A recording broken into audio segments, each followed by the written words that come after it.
le plan de Dieu, l'amour de Dieu, le plan de Dieu.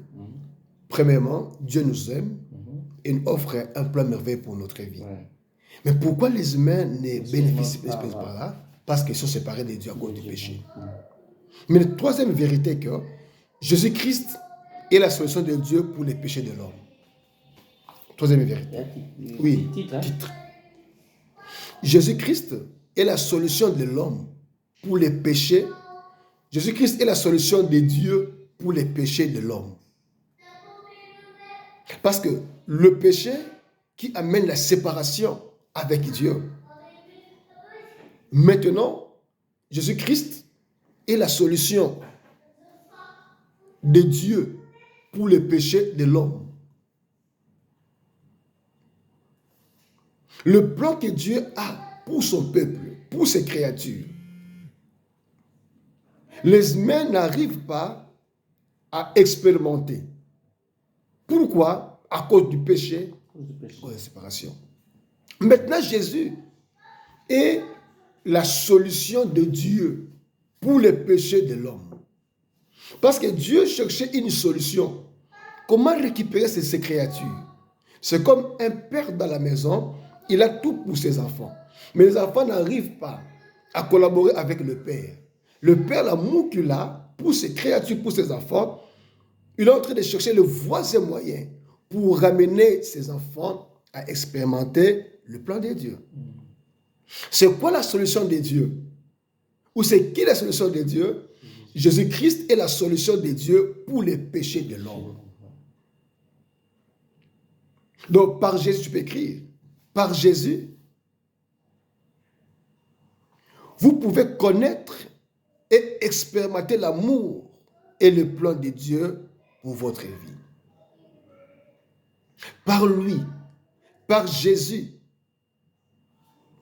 vous pouvez connaître et expérimenter l'amour de Dieu et ce plan pour votre vie.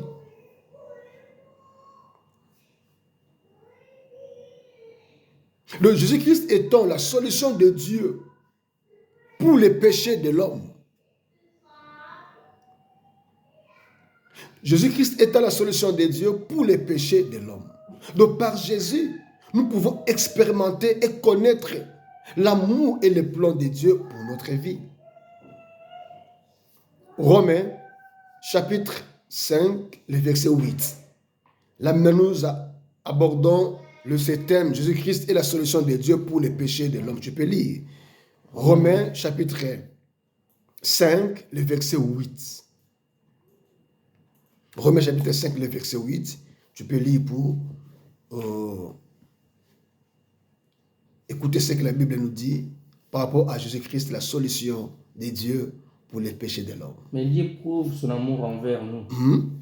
On sait que lorsque nous étions encore des pécheurs, Christ est mort pour nous. Alléluia. C'est très important. Lorsque les chrétiens comprennent ces choses, notre regard de voir les païens changera. Vous voyez? C'est très très important. Mais à ceci, Dieu prouve son amour envers nous. Lorsque nous étions encore pécheurs, Christ est mort à la croix, Christ est mort pour nous. Donc Dieu nous aime, ce n'est pas parce que nous sommes des chrétiens, non. Il a commencé à nous aimer lorsqu'on était encore pécheurs. Raison pour laquelle Christ est mort à la croix, étant donné que nous sommes encore des pécheurs. Pourquoi? Jésus est la solution de Dieu pour les péchés de l'homme. Dieu cherchait le voisin moyen pour récupérer l'homme, pour sauver l'homme. Jésus se présente comme la solution. Il vient, il meurt à la croix. Nous sommes encore des pécheurs. Donc aujourd'hui encore, ceux qui ne prient pas encore, ceux qui vivent encore dans les péchés, la mort de Christ à la croix les concerne aussi. Donc Jésus se présente étant la solution de Dieu pour tous les hommes. Raison pour laquelle, oh mon Dieu, ça j'aime. Dieu prouve son amour. Dieu démontre son amour. Dieu il fait voir son amour lorsque nous étions encore pécheurs. Donc, il commençait à nous aimer, ce n'est pas parce que nous prions, non. Parce que nous gênons, non. Parce qu'on donne des dîmes, non. Il commençait à nous aimer lorsqu'on était encore pécheurs. Il donne son fils de mourir à la croix pour nous. Je vais l'expliquer autrement. Lorsque Adam avait péché, qu'est-ce qui s'est passé? Adam, il cherchait comment couvrir sa nudité, parce que chaque soir, Dieu venait, il parlait avec l'homme, il visitait l'homme. Et ce jour-là, lorsque l'homme avait choisi d'obéir à la voix de Dieu, de désobéir à la voix du Seigneur, il mangeait le fruit dont Dieu lui avait interdit. C'est alors Dieu cria, Adam, Adam. Adam se cacha. Il répond à Dieu, j'ai entendu ta voix, je me suis caché parce que je suis nu. Qui t'a appris que tu es nu? Est-ce que tu as mangé l'arbre dont je t'avais interdit? Il commençait à se justifier. C'est la femme que tu m'as dit. Vous voyez? Mais qu'est-ce qu'il fait? Il est allé chercher les feuilles pour se couvrir. Oh, du coup, si le soleil apparaît, les feuilles vont sécher.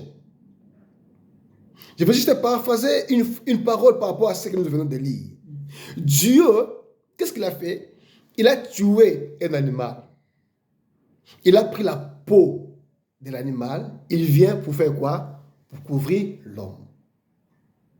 L'homme qui était nu à cause de son péché, à cause de son mal, il a cherché juste de prendre les feuilles. Ça se rappelle l'effort personnel.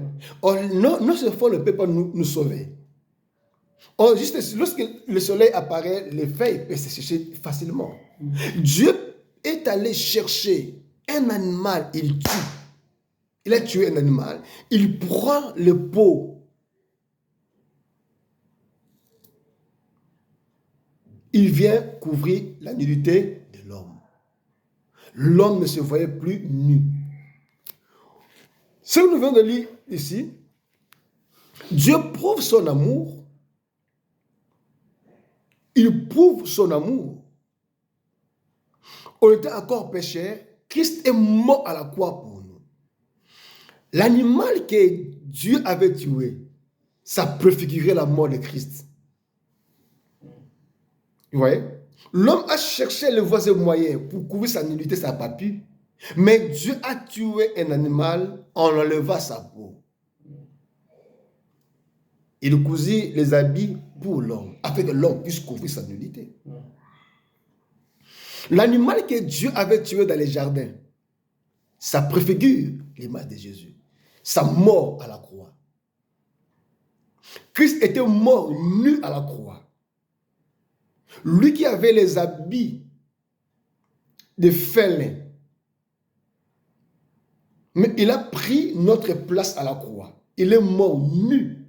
Pour que notre nudité, lorsqu'on parle de la nudité, c'est l'absence de la parole. La nudité, une vie sans protection. Une vie sans Dieu, tu es nu. Mais Dieu a tué un animal, apprendra sa peau pour venir nous couvrir. Autre exemple. Lorsque Isaac voulait bénir ses enfants, qu'est-ce qu'il a dit? Il dit à Ésaü, va me chercher un gibier. Je vais manger. Rebecca avait écouté la conversation d'Isaac et d'Ésaü. Qu'est-ce que Rebecca a fait? Il envoie son fils Jacob d'aller prendre, en fait quoi, les gibiers. Et Rebecca avait préparé à la manière dont son mari aime. Mais pour que Jacob puisse recevoir la bénédiction, qu'est-ce que Rebecca avait fait?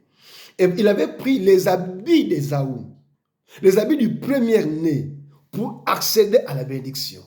Or, Jésus est le premier-né de toutes les créations. Si nous sommes bénis aujourd'hui, ce n'est pas par notre prière, ce n'est pas par tes jeûnes, parce que Jésus est mort à la croix pour nous. Isaac écoute la voix de Jacob. J'entends la voix de Jacob, mais les mains sont celles d'Ésaü.